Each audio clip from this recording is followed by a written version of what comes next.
नमस्कार। मैं डॉक्टर ओम प्रकाश बैरवा, सहायक आचार्य संस्कृत, राजकीय स्नातकोत्तर महाविद्यालय झालावाड़।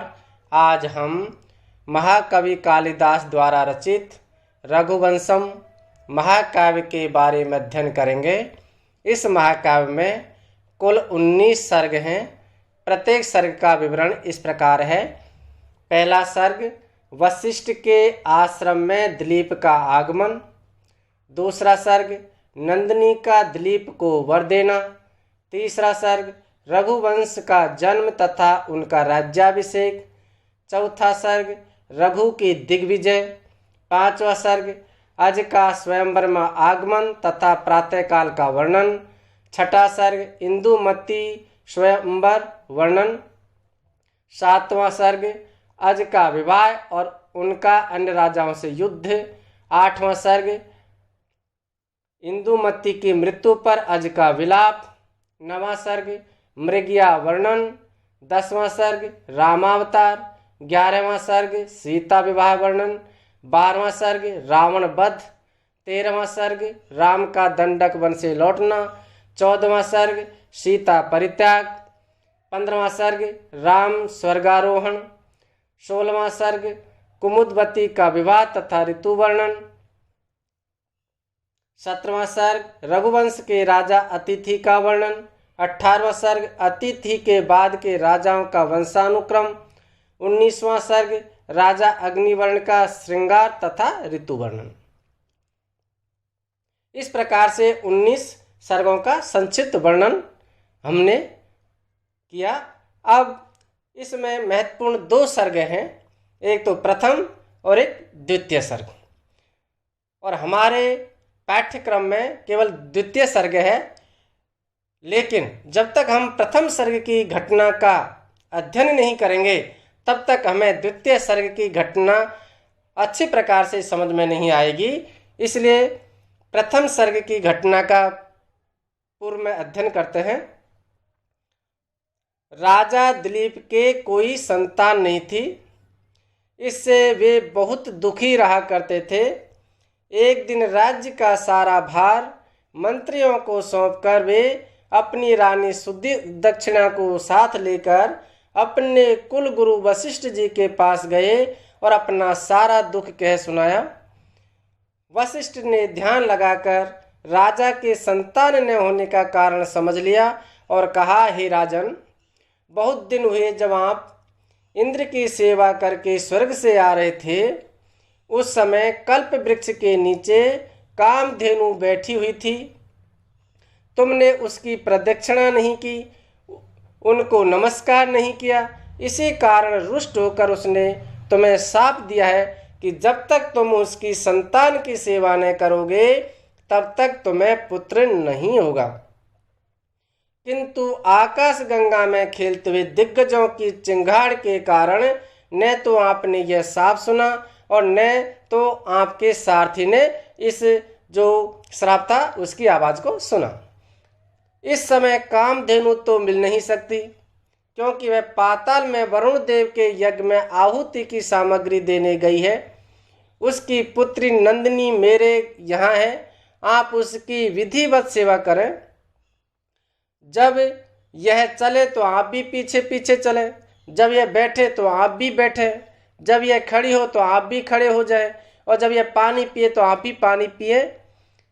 इसके सो जाने पर आप भी सोएं। इस प्रकार की सेवा से जब नंदिनी प्रसन्न होगी तब आपका मनोरथ पूर्ण करेगी। राजा ने इसे स्वीकार कर लिया और वशिष्ठ जी के आश्रम में अपनी पत्नी सुदक्षिणा सहित ठहर गए। द्वितीय सर्ग यहाँ से शुरू होता है। प्रातः काल होते ही राजा दिलीप ने नंदिनी की पूजा करके उसके बछड़े को दूध पिलाकर जंगल में चरने के लिए छोड़ दिया और स्वयं उसके पीछे पीछे चल पड़े। जिस प्रकार वशिष्ठ जी ने सेवा करना बताया था उसी प्रकार राजा ने नंदिनी की सेवा करना प्रारंभ कर दिया।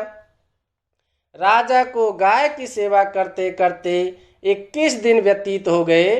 जब गाय ने राजा की परीक्षा लेनी चाहिए कि देखूं ये केवल स्वार्थ भाव से मेरी सेवा करते हैं या सच्चे मन से मेरी सेवा करते हैं।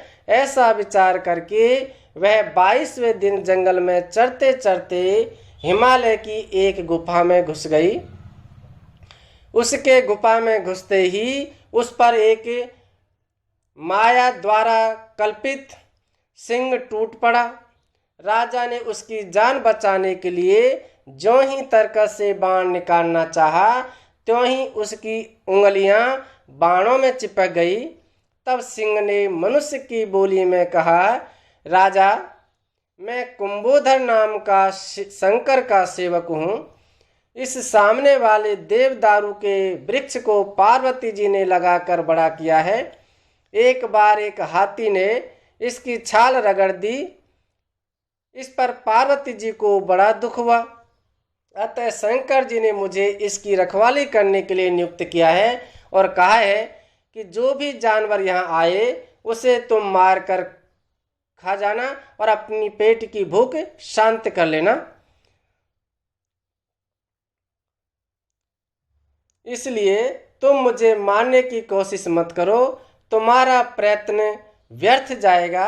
राजा ने कहा कि तुम अपनी भूख मिटाने के लिए मुझे खा लो, लेकिन इस गाय को छोड़ दो। सिंह ने कहा, हे राजन, तुम बड़े मूर्ख मालूम होते हो, क्योंकि एक छोटी सी गाय के लिए अपने प्राण गंवा रहे हो और अपना सारा राज्य चौपट करना चाहते हो।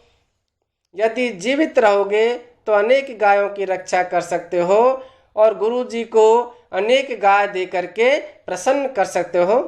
राजा ने एक न सुनी। सिंह राजा को खाने के लिए तैयार हो गया और राजा की उंगली छूट गई। ज्यों ही वे सिंह के सामने अपने को समर्पण करने के लिए गिरे, तो ही देवताओं ने उनके ऊपर फूलों की वर्षा की और उनको मधुर वचन सुनाई पड़े। उठो बेटा, मैं तुमसे प्रसन्न हूँ, वर मांगो। राजा ने सिर उठाकर देखा तो सिंह गायब था। तब नंदिनी ने मनुष्य की बोली में कहा, राजन, मैं तुम्हारी परीक्षा ले रही थी, अब मैं तुम्हारी परीक्षा से प्रसन्न हूँ, तुम मन चाहा वरदान मांगो। राजा ने कहा कि मेरे ऐसा पुत्र हो जो मेरे वंश को चलाने वाला हो।